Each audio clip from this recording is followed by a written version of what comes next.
આપણા લોકલાડીલા વડાપ્રધાન આદરણીય નરેન્દ્રભાઈ મોદી સાહેબ દ્વારા સમગ્ર ભારતના ઇતિહાસમાં 500 વર્ષ પછી અયોધ્યામાં રામલલ્લાની મૂર્તિનું પ્રતિષ્ઠા થવા જઈ રહી છે. આ ઘટનાને વધારવા માટે થઈને આજે રાજકોટમાં કળશ યાત્રાનું આયોજન કરવામાં આવ્યું છે અને રાજકોટના મધ્યે આવેલા જાગનાથ મંદિર ખાતે આ કળશ લાવવામાં આવ્યો છે.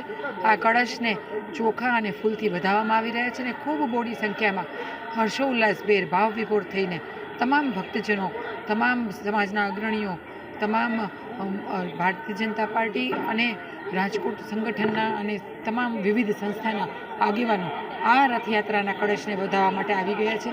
આપ જાણો છો, એ પહેલાં થોડા દિવસ પહેલાં રામલલ્લાની ચરણ પાદુકા પણ રાજકોટ ખાતે આવેલી હતી, ત્યારે પણ લોકોએ ખૂબ ભાવ વિભોર થઈને આ અક્ષત અને ફૂલથી આ ચરણ પાદુકાનું પણ પૂજા કરી હતી. અને આ રીતે આવનારા દિવસોમાં જ્યારે 22મી જાન્યુઆરીએ અયોધ્યામાં રામ મંદિરની મૂર્તિનું પ્રતિષ્ઠા થવા જઈ રહી છે, ત્યારે એના ભાગરૂપે અત્યારથી જ સમગ્ર ભારતમાં એક ભક્તિનો જુવાળ અને લોકોમાં એક ઉત્સાહ અને ઉમંગ જોવા મળે છે.